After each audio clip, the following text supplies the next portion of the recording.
श्री शिवाय नमस्तुभ्यं भक्तों। जय श्री कृष्णा। स्वागत है आपका हमारे YouTube चैनल प्रियंका शास्त्र ज्ञान में। भगवान भोलेनाथ की कृपा हम सब पर सदैव बनी रहे। भक्तों, आज के वीडियो में आप सुनेंगे आषाढ़ मास का दूसरा प्रदोष व्रत किस दिन रखा जाएगा, प्रदोष व्रत का शुभ मुहूर्त, पूजा विधि, प्रदोष व्रत का क्या महत्व है, दूसरा प्रदोष व्रत किस दिन पड़ रहा है, इस दिन कौन कौन से शुभ संयोग बन रहे हैं, वीडियो में सब जानेंगे। वीडियो में आगे बढ़ने से पहले कमेंट बॉक्स में पूर्ण श्रद्धा भक्ति के साथ महादेव का जयकारा लगाएं। कमेंट बॉक्स में हर हर महादेव, जय श्री कृष्णा अवश्य लिखें। चैनल पर पहली बार विजिट हुए, पहली बार मेरी आवाज़ सुन रहे तो चैनल को सब्सक्राइब करके बेल आइकन अवश्य दबाएं। इससे हमारे वीडियो की नोटिफिकेशन आप तक पहुंचती रहे और आपको नई नई जानकारी मिलती रहे। भक्तों, हिंदू सनातन धर्म में प्रदोष व्रत का विशेष महत्व है। प्रदोष व्रत देवों के देव महादेव को समर्पित होता है। प्रदोष व्रत में भगवान भोलेनाथ की पूजा आराधना पूर्ण श्रद्धा भक्ति के साथ करने से भक्तों की सभी मनोकामनाएं पूर्ण होती हैं। भक्तों को सुख समृद्धि का आशीर्वाद मिलता है। आषाढ़ महीने का दूसरा प्रदोष व्रत 18 जुलाई को रखा जाएगा। भक्तों, प्रदोष व्रत में पूर्ण श्रद्धा भक्ति से जो भक्त भगवान भोलेनाथ माता पार्वती की पूजा आराधना करते हैं, प्रदोष व्रत रखते हैं, उनकी मनचाही कामनाएं पूर्ण होती हैं। भगवान भोलेनाथ का आशीर्वाद उन्हें प्राप्त होता है। भक्तों, आप व्रत रखें या न रखें, व्रत कथा अवश्य श्रवण करें। यदि आप व्रत ना भी रखें, भगवान भोलेनाथ की पूजा आराधना करें, व्रत कथा श्रवण करें, इससे भी व्रत रखने का फल प्राप्त होता है।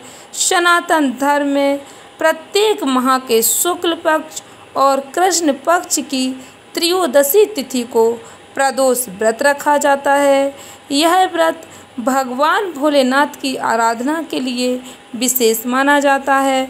धार्मिक मान्यता है, हमारे शास्त्रों में वर्णन मिलता है, प्रदोष व्रत रखने से जीवन में सुख समृद्धि खुशहाली आती है। भगवान भोलेनाथ का आशीर्वाद प्राप्त होता है। जुलाई माह का दूसरा प्रदोष व्रत बहुत ही खास होने वाला है। भक्तों, पंचांग के अनुसार इस साल बेहद ही शुभ संयोग बन रहे हैं। 18 जुलाई दिन गुरुवार के दिन प्रदोष व्रत रखा जाएगा। गुरुवार के दिन प्रदोष व्रत पड़ने के कारण इसे गुरु प्रदोष व्रत कहा जाएगा। जैसा कि आपको मैंने पिछले वीडियो में भी बताया, प्रत्येक प्रदोष व्रत दिन के अनुसार फल प्रदान करने वाला होता है। प्रदोष व्रत जिस दिन पड़ता है उसी दिन के अनुसार भक्तों को उस प्रदोष व्रत का फल प्राप्त होता है। प्रदोष व्रत की कथा दिन के अनुसार ही श्रवण की जाती है। सोमवार के दिन पड़ने वाले प्रदोष व्रत को सोम प्रदोष व्रत कहा जाता है। मंगलवार के दिन पड़ने वाले प्रदोष व्रत को भौम प्रदोष व्रत के नाम से जाना जाता है। गुरुवार के दिन प्रदोष व्रत पड़ने के कारण इसे गुरु प्रदोष व्रत के नाम से जाना जाएगा। इस दिन गुरु प्रदोष व्रत की कथा श्रवण की जाएगी। भक्तों, पंचांग के अनुसार आषाढ़ माह के शुक्ल पक्ष की त्रयोदशी तिथि की शुरुआत 18 जुलाई को रात 8:44 पर होगी।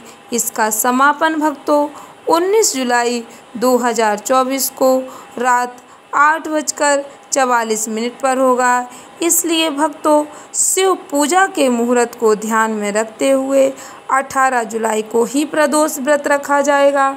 गुरु प्रदोष व्रत पर कई शुभ संयोग बन रहे हैं। 18 जुलाई को ब्रह्म योग, रवि योग, शुक्ल योग और ज्येष्ठा नक्षत्र समेत कई अद्भुत शुभ संयोग में यह प्रदोष व्रत रखा जाएगा। इस दिन भक्तों भगवान भोलेनाथ की पूजा का शुभ मुहूर्त रात 8:44 से लेकर रात 9:23 तक रहेगा। भक्तों प्रदोष काल में पूजा करने का विशेष महत्व होता है। प्रदोष काल में की गई पूजा का फल कई गुना प्राप्त होता है। भक्तों की मनोकामनाएं पूर्ण होती हैं। भक्त जिस भी कामना से प्रदोष काल में भगवान भोलेनाथ की पूजा आराधना करते हैं उन्हें वह फल अवश्य प्राप्त होता है। भगवान भोलेनाथ भक्तों की मनोकामना अवश्य पूर्ण करते हैं। इस दिन भक्तों शुक्ल योग सुबह 6:13 से 18 जुलाई को रहेगा। ब्रह्म योग सुबह 4:45 से 19 जुलाई तक रहेगा। ज्येष्ठा नक्षत्र 3:25 से 19 जुलाई तक रहेगा। रवि योग 3:25 से 19 जुलाई 2024 तक रहेगा। भक्तों पूजा की विधि प्रदोष काल में भगवान भोलेनाथ की पूजा आराधना कैसे करें। आप जिस भी विधि से भगवान भोलेनाथ की पूजा आराधना करते हैं उस विधि से पूजा आराधना करें। पूर्ण श्रद्धा भक्ति के साथ भोलेनाथ की पूजा आराधना करें। प्रदोष व्रत के दिन सुबह जल्दी उठें। भक्तों सूर्योदय से पहले उठने का प्रयास करें। स्नान आदि करने के बाद स्वच्छ वस्त्र धारण करें। घर के मंदिर की साफ सफाई करें। घर पर पूजा आराधना करें भगवान भोलेनाथ की। घर के पास यदि कोई शिव मंदिर है तो अवश्य शिव मंदिर जाकर भगवान भोलेनाथ की पूजा आराधना करें। आपके पास जो भी पूजा सामग्री है फल फूल नैवेद्य बेलपत्र समीपत्र भस्म मिठाई जो भी पूजा सामग्री है आपके पास उसे पूर्ण श्रद्धा भक्ति के साथ भगवान भोलेनाथ के शिवलिंग पर समर्पित करें। भगवान भोलेनाथ पर 1 लोटा जल समर्पित करें। उसके बाद आपके पास जो भी पूजा सामग्री है उसे पूर्ण श्रद्धा भक्ति के साथ भगवान भोलेनाथ पर समर्पित करें। घी का दीपक जलाएं। भगवान की आरती करें। यदि आपको नहीं आती है तो आप भगवान भोलेनाथ के किसी भी मंत्र का निरंतर उच्चारण करते रहें। जब तक आप पूजा आराधना करते हैं भगवान भोलेनाथ का नाम स्मरण अवश्य करें। भगवान भोलेनाथ का कोई भी मंत्र नमः शिवाय ओम नमः शिवाय श्री शिवाय नमस्तुभ्यम आपको जो भी मंत्र याद है उस मंत्र का निरंतर स्मरण करते रहें। भक्तों मंत्र स्मरण करने से भगवान भोलेनाथ अति शीघ्र प्रसन्न होते हैं। जल अभिषेक करें। भगवान भोलेनाथ के समक्ष जो भी आपसे भूल चूक हुई उसकी क्षमा याचना करें। शाम के समय घर के मंदिर में शिवलिंग के पास दीपक जलाएं। यदि आप मंदिर जा सकते हैं तो मंदिर जाकर दीपक जलाएं। यदि नहीं जा पाते तो आप अपने घर के मंदिर में भी दीपक जला सकते हैं और भगवान भोलेनाथ की पूजा आराधना करें। भगवान भोलेनाथ पर जो भी पूजा सामग्री है उसे समर्पित करें। इसके बाद प्रदोष व्रत की कथा अवश्य श्रवण करें। शिव जी के बीज मंत्र नमः शिवाय ओम नमः शिवाय का निरंतर जाप करें। भगवान भोलेनाथ माता पार्वती के साथ आपके घर में जो भी देवी देवता हैं उन सब की पूजा आराधना करें। आरती उतारें। भगवान भोलेनाथ से अपनी गलती के लिए क्षमा याचना करें। आपकी जो भी कामना है उसे भगवान भोलेनाथ से कहें।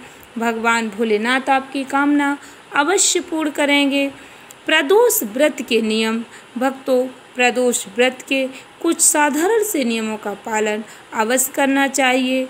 प्रदोष व्रत रखने वाले भक्तों को अपशब्दों का इस्तेमाल नहीं करना चाहिए। आप व्रत रखें या न रखें किसी को कभी अपशब्द नहीं बोलने चाहिए। प्रदोष व्रत में तामसिक भोजन का सेवन नहीं करना चाहिए। प्रदोष व्रत में चावल नमक का सेवन नहीं किया जाता। इस दिन पूजा में सिंदूर हल्दी तुलसी और केतकी के फूल का उपयोग ना करें। भगवान भोलेनाथ पर इन वस्तुओं को नहीं समर्पित करना चाहिए। गुरु प्रदोष व्रत कथा सुनने से भक्तों को कौन सा वरदान प्राप्त होता है? गुरु प्रदोष व्रत कथा सुनने का क्या महत्व होता है? वीडियो में सब जानेंगे। वीडियो में आगे बढ़ने से पहले पूर्ण श्रद्धा भक्ति के साथ महादेव का जयकारा लगाएं।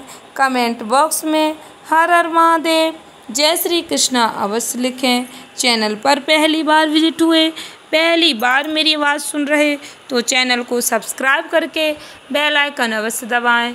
इससे हमारे वीडियो के नोटिफिकेशन आप तक पहुंचती रहे और आपको नई नई जानकारी मिलती रहे। भक्तों, त्रयोदशी तिथि में सायंकाल को प्रदोष काल कहा जाता है। प्रदोष काल के समय भगवान भोलेनाथ की पूजा आराधना करने, व्रत कथा श्रवण करने का विशेष महत्व होता है। प्रदोष व्रत मंगलकारी और भगवान भोलेनाथ की कृपा दिलाने वाला होता है। गुरु प्रदोष त्रयोदशी व्रत करने वाले भक्तों को 100 गाय दान करने का फल प्राप्त होता है।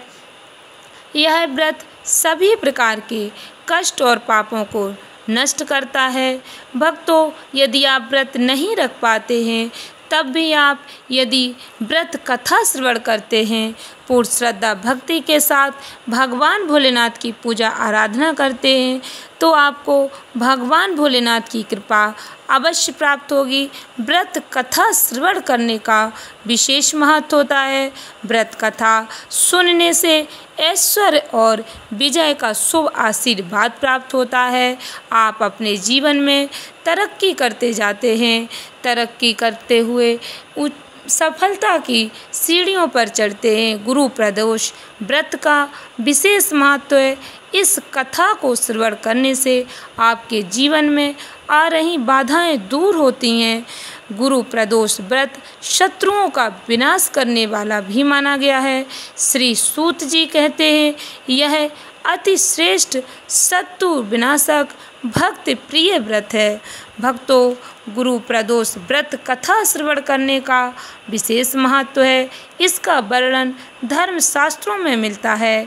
ध्यान से श्रद्धा भक्ति के साथ सुने गुरु प्रदोष व्रत कथा। एक बार इंद्र और वृत्तासुर की सेना में घनघोर युद्ध हुआ। देवताओं ने दैत्य सेना को पराजित कर नष्ट भ्रष्ट कर दिया। यह देख वृत्तासुर अत्यंत क्रोधित हो स्वयं युद्ध को उद्यत हुआ। आसुरी माया से उसने विकराल रूप धारण कर लिया। सभी देवता भयभीत हो गुरुदेव बृहस्पति की शरण में पहुँचे। बृहस्पति महाराज बोले, पहले मैं तुम्हें वृत्तासुर का वास्तविक परिचय दे दूं। वृत्तासुर बड़ा तपस्वी और कर्मनिष्ठ है। उसने गंधमादन पर्वत पर घोर तपस्या कर भगवान भोलेनाथ को प्रसन्न किया।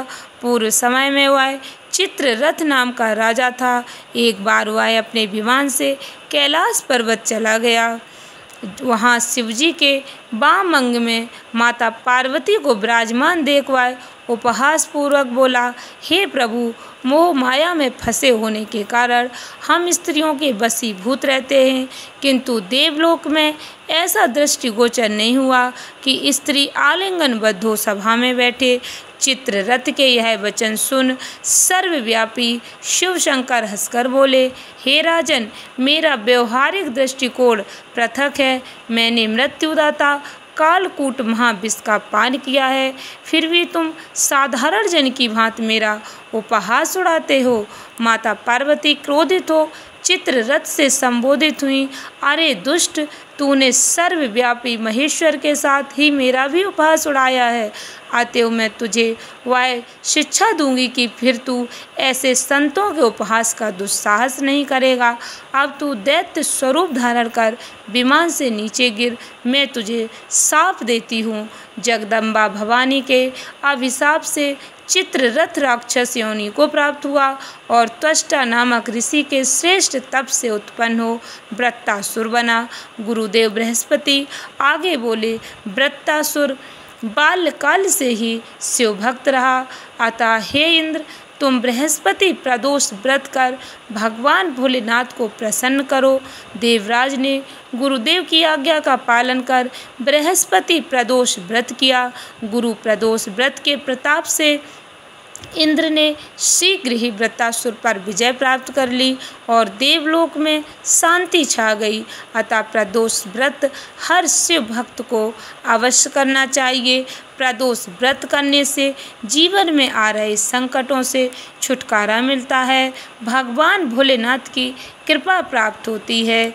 आशा करती हूँ वीडियो अच्छी लगी होगी, उपयोगी लगी हो तो वीडियो को अधिक से अधिक भक्तों को शेयर अवश्य करें। धन्यवाद भक्तों। श्री शिवाय नमस्तुभ्यं।